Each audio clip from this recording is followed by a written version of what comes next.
Good day. I'm Daniela Ellerbeck, the legal advisor to Freedom of Religion South Africa, commonly known as 4SA. Joining me today is 4SA's Executive Director, Michael Swain. Now, Michael, you and I are going to be discussing the Expropriation Bill and its potential impact on the faith communities of South Africa, so what 4SA's religious freedom concerns are. Now, this bill is currently in front of the Second House of Parliament, the National Council of Provinces, commonly known as the NCOP. Please can you give us a bit of background on this bill and where we currently are in the parliamentary process? Yeah, well, this bill was introduced initially by the Minister of Public Works Infrastructure in October 2020 after quite an extensive national consultation process had already been undertaken. And it is pretty controversial. It's been slowly making its way through Parliament, and it was actually passed by the National Assembly in September last year. So it is, as you say, in front of the NCOP. Comments were open, but they were closed on March the 6th.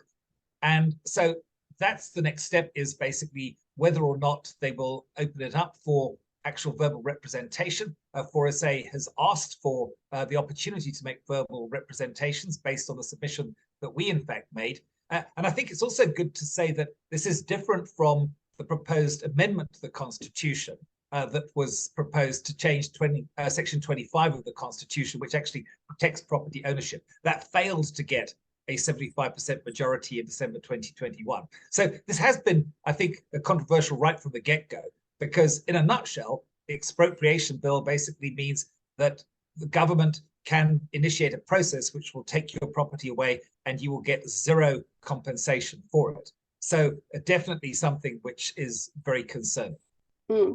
Yeah, that's definitely one of the main aspects of the bill, is to make expropriation without compensation, for it to be classified as just an equitable compensation, which is what the Constitution requires. So it's interesting that they are still pursuing the bill process when actually the Constitution itself wasn't amended to explicitly include that expropriation without compensation. So no compensation is just an equitable compensation. Now, as you said, the bill is currently in front of the Second House of Parliament. So just for those viewers or listeners who are perhaps new to this, a bill generally starts off in a government department and then it goes to Parliament, and it has to get through both houses, so the National Assembly and, in this case now, the National Council of Provinces, the Second House, before it goes to the President to be signed into law. And once it's signed into law, then it can be applied as such all over South Africa. Now, Michael, you've mentioned expropriation without compensation. Is that what this bill aims to achieve? Yeah, the general objective of the bill is the expropriation of land and certain land-related property rights for which potentially nil compensation will be paid. But one of the challenges that we have with this bill, and many have with this bill, is that property is not actually restricted to land. Potentially, the way that property is defined in this bill opens it up to any property that you may have. And that is one of the biggest concerns of this bill. But yes, essentially, it was supposed to be pitched at land, but actually it could be a lot broader. So, Michael, are you telling me that if I have an idea and I solve the sustainable energy problem that's facing the world, the government can expropriate that idea, that intellectual property, from me, and without paying me a cent? Yeah, potentially the way that this definition is currently framed up, which is one of the concerns that we raised about it. And the other concern that we raised is that there's also a listed criteria which must be considered before such expropriation without compensation can occur. But it's an open list. In other words, you need clarity in them. You need to know what actually you can and cannot do, or what may or may not be considered in this case when it comes to taking your property away from you. And that list is currently open-ended. And of course, the other big problem that we have, and specifically, let's go now to our concerns on the religious freedom front, is that there are no exceptions made for certain types of land, particularly in our case for land that is used for religious purposes or owned by religious communities. Now, of course, that's a very serious consideration, because you have the right under the Constitution not only to believe what you want to believe, but also to form associations to practice that belief.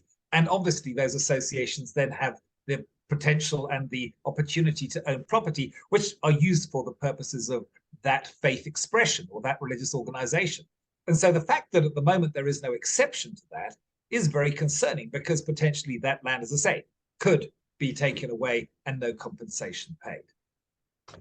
And I mean, that is concerning because the Constitution actually obligates the state to respect, protect, promote, and fulfill all the rights in the Bill of Rights. So that includes your Section 15 right to religious freedom and your Section 31 right that you've just mentioned to be allowed to practice your religion in community and to form, join, and maintain religious associations. Now, Michael, turning to the controversial elements, what are some of the elements that have made this bill so controversial? Well, specifically, there was a report of the high-level panel on the assessment of key legislation and the acceleration of fundamental change. That was the title of that report.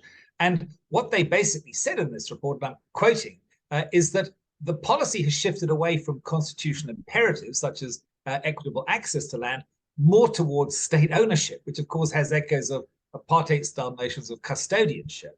And also that the whole reform policy for land has drifted from its initial pro-poor focus to ones which look, as they say, marked by signs of elite capture. And implementation has also been dysfunctional. The other thing I think is important to step back and understand is that the issue of compensation has not been the most serious constraint on land reform in South Africa to date. Other constraints that they identified included corruption by officials, the diversion of land reform budgets to elite, lack of political will, and lack of training and capacity. And so, it almost looks as if they're trying to solve a problem with a very wide-sweeping, wide-ranging piece of legislation, which, again, potentially eliminates the protection for property rights in South Africa without actually addressing the real issues that it's supposed to be addressing. It's like trying to kill a mosquito with a bazooka, but you're going to miss the mosquito because if the stumbling blocks are things like elite capture and corruption, then, making expropriation without compensation possible isn't going to solve that. As well, it's also not going to solve the fact that actually all the land that's being taken away for no compensation goes into the state's name, and the state gets more and more and more land, but doesn't give it to the people. So it's a very interesting. You're going to miss the mosquito, and you're going to end up blowing up everything else. Now, Michael, what are 4SA's main concerns with this bill? Because obviously we're a legal advocacy organization that focuses on the right to religious freedom in Section 15. Well, specifically, we're looking for an exemption clause to be inserted to specifically exclude or exempt from this bill. In other words, you cannot take this land away without paying fair compensation. Land owned and used in connection with the exercise of the constitutional rights to religious freedom and, of course, the rights of religious community.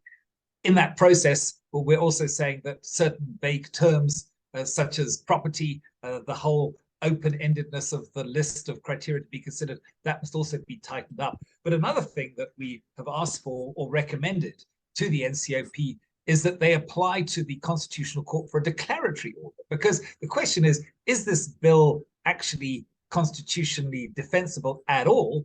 Given that the Constitution says that compensation for land must be just and equitable, but this bill is proposing nil compensation. Can nil compensation be just and equitable, and if so, under what circumstances? And also, we believe that there must be some form of judicial oversight, especially where property is being expropriated on an urgent basis. It cannot just be down to kind of an executive authority that basically just says, well, we've decided it and that's that. There must be some form of judicial intervention and oversight.